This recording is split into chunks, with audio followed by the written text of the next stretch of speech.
गणतंत्र दिवस से पहले देश भर के कई स्थानों को 25 जनवरी को हमारे तिरंगे के रंगों में सजाया गया था। गणतंत्र दिवस 26 जनवरी 1950 को भारत के संविधान को अपनाने और देश के गणतंत्र में परिवर्तन का प्रतीक है। हर साल इस दिन को मनाने वाले समारोह में शानदार सैन्य और सांस्कृतिक रंगारंग कार्यक्रम होते हैं। संविधान को 26 नवंबर 1949 को संविधान सभा द्वारा अपनाया गया था। 26 जनवरी 1950 को उस दिन के रूप में चुना गया जिस दिन ये लागू होगा। 26 जनवरी 1930 को ऐतिहासिक पूर्ण स्वराज घोषणा को आधिकारिक रूप से प्रख्यापित किया गया था। चलिए अब इतिहास में चलते हैं। भारत के स्वतंत्रता संग्राम के अंतिम चरण की शुरुआत करते हुए जहां लक्ष्य ब्रिटिश शासन से पूर्ण स्वराज था। 1930 से लेकर 47 में भारत को आखिर में अपनी स्वतंत्रता हासिल करने तक 26 जनवरी को स्वतंत्रता दिवस या पूर्ण स्वराज दिवस के रूप में मनाया जाता था। उस दिन भारतीयों ने संप्रभुता के प्रति अपनी प्रतिबद्धता की पुष्टि की। हालांकि द्वितीय विश्व युद्ध को समाप्त करने के लिए जापानियों द्वारा मित्र राष्ट्रों के सामने आत्मसमर्पण करने के ठीक 2 साल बाद 15 अगस्त को भारत ने अंग्रेजों से स्वतंत्रता प्राप्त की। जैसा कि इतिहासकार रामचंद्र गुहा ने लिखा है, आखिरकार उस दिन आजादी मिली जो राष्ट्रवादी भावना के बजाय साम्राज्यवादी गौरव से गूंजती थी।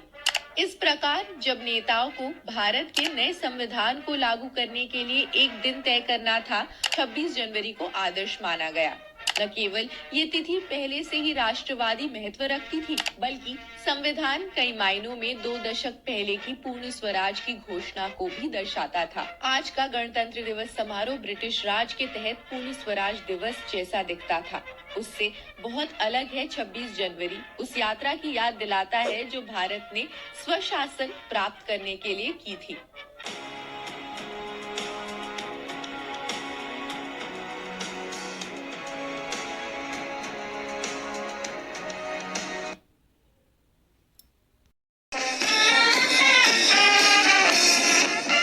भारत 15 अगस्त 1947 को आजाद हुआ, लेकिन एक स्वतंत्र और संप्रभु गणराज्य बनने का सपना 26 जनवरी 1950 को पूरा हुआ। ये वो दिन था जब भारत का संविधान लागू हुआ और देश ने अपना पहला गणतंत्र दिवस मनाया।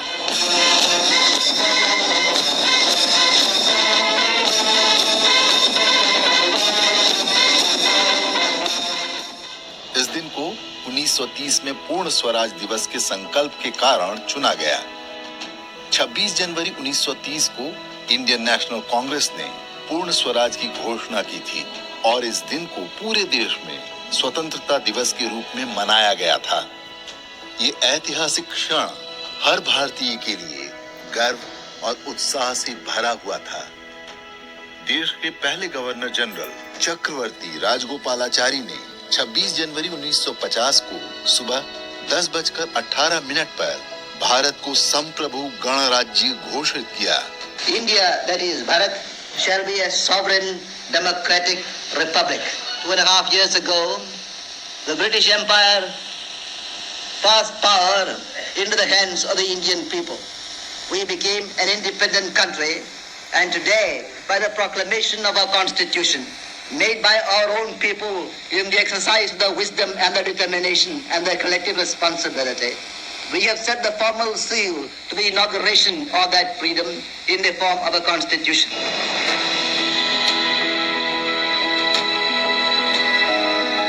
इसके ठीक 6 मिनट बाद डॉक्टर राजेंद्र प्रसाद ने भारत के पहले राष्ट्रपति के रूप में शपथ ली। ये शपथ समारोह राष्ट्रपति भवन के दरबार हॉल में हुआ। इसके बाद राष्ट्रपति को तोपों की सलामी दी गई, जो आज भी गणतंत्र दिवस समारोह का अभिन्न हिस्सा है।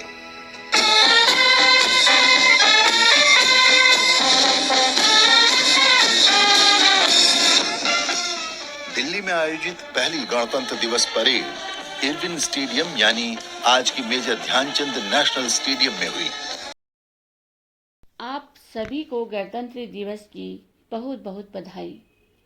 आज 26 जनवरी 2025 का दिन है, जिसे हम लोग 76वें गणतंत्र दिवस के रूप में मना रहे हैं। आज का दिन काफ़ी महत्वपूर्ण है क्योंकि 26 जनवरी 1950 को ही भारत का लिखित संविधान लागू हुआ था। इस संविधान को बनाने में डॉक्टर भीमराव अंबेडकर जी का काफ़ी योगदान था। उन्होंने सभी धर्म जाति के लोगों के लिए एक ऐसा संविधान बनाया जिससे सभी लोगों का विकास हो सके। उन्होंने सामाजिक भेदभाव के विरुद्ध तथा श्रमिकों, किसानों और महिलाओं के अधिकारों के संबंध में संविधान में वर्णन किया है। वे स्वतंत्र भारत के संविधान के जनक एवं भारत गणराज्य के निर्माताओं में से एक थे। इन्हीं बातों के साथ में डॉक्टर भीमराव अंबेडकर जी, जो संविधान के निर्माता के रूप में जाने जाते हैं, उनको नमन करती हूँ। बहुत बहुत धन्यवाद। समता न्याय का फल देता है,